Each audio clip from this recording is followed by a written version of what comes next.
siber dolandırıcılık da olsa, normal alışılageldik hepimizin bildiği şekildeki dolandırıcılıklardan da olsa kısa yoldan para kazanma hayali hepimizi telafisi mümkün olmayan sonuçlara doğru götürebiliyor. İşte bu noktada her şeyden önce dikkat etmemiz gereken şey birincisi helal kazanmayı kendimize düstur edinmemiz. Ardından özellikle sosyal medyada cep telefonu olsun, bir tablet veya farklı bir ürün olsun. Eğer piyasa değerinden çok ucuzsa, çok düşük fiyatlara satılıyorsa bunun mutlaka bir dolandırıcılık örneği olabileceğini unutmamamız lazım. Özellikle alışveriş yaptığımız sitelere çok dikkat etmemiz lazım. Sitelerin künyesi var mı? Telefon numaraları ulaşılabilir mi? Mail attığınızda cevap veriyorlar mı? Veya kurumsal anlamda bunların bir karşılığı var mı? Yine sosyal medyadan hemen o siteyle ilgili ya da o satış yapan insanlarla ilgili kısa bir araştırma yaptığımızda bu insanların dolandırıcı mı yoksa gerçekten düzgün bir ticaret erbabı mı olduğunu söylememiz çok kolay. E-Devlet'in dahi ismini kullanarak ya da Cumhurbaşkanlığının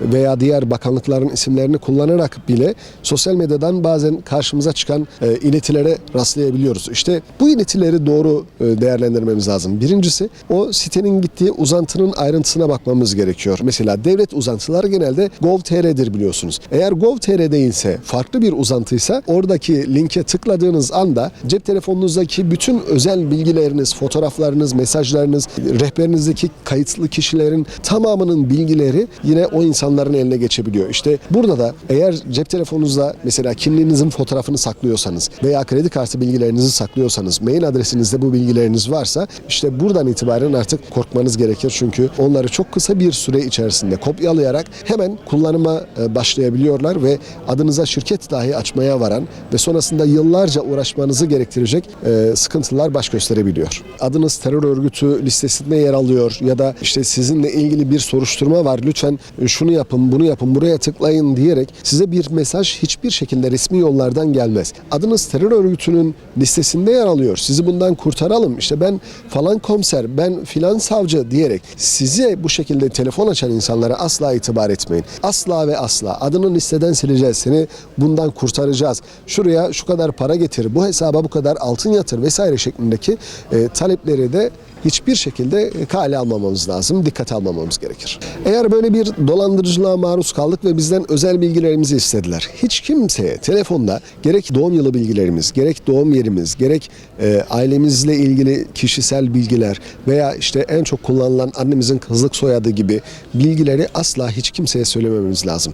Bakın bugün bankalar bile, banka personeli dahi size hiçbir şekilde şifre sormaz. Çünkü bu sizin özel bilginizdir ve sadece siz bilirsiniz. Ama eğer birileri sizden bu özel bilgilerinizi talep ediyorsa mutlaka orada bir sıkıntı olduğunu, bir sorun olduğunu bilmeniz lazım. Buna göre yaklaşmanız lazım. Ola ki yine bütün bunlara rağmen bir dolandırıcılığa maruz kaldınız, sözlerine inandınız ve bir hesaba para yatırdınız. O zaman en kısa sürede hemen bir kolluk kuvvetine gidip eğer köy yerinde yaşıyorsak jandarmaya, eğer şehirde yaşıyorsak polise gidip konuyu anlatıp hemen dolandırıcılardan şikayetçi olmamız ve kendimizi burada daha çok güvene almamız lazım.